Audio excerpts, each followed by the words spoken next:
ଆପଣ ଦେଖନ୍ତୁ ଦେଶର ଖର୍ଚ୍ଚରେ ପାର୍ଲାମେଣ୍ଟ ହେଲା ସାରା ଦେଶର ମେମ୍ବର ପାର୍ଲାମେଣ୍ଟ ମାନେ ଆସିଲେ ଏବଂ ଆଜି ପ୍ରତ୍ୟେକ ରାଜ୍ୟରେ ବିଧାନସଭାରେ ଏସବୁ ହେଉଛି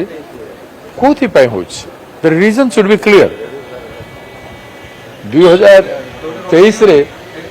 ବିଲ୍ ପାସ୍ ହେଇକି ଓମେନ୍ ରିଜର୍ଭେସନ ତାପରେ ଲାଗୁ ଏନି ମୁଭମେଣ୍ଟରେ କରିବା କଥା ତାକୁ କରାଗଲାନି ଏ ପର୍ଯ୍ୟନ୍ତ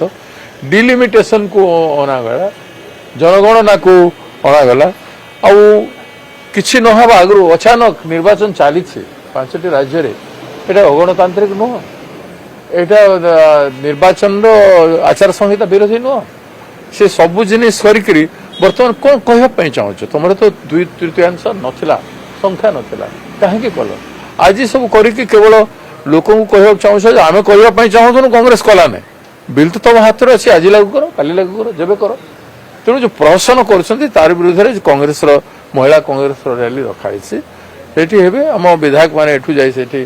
ग्रहण करेंगे।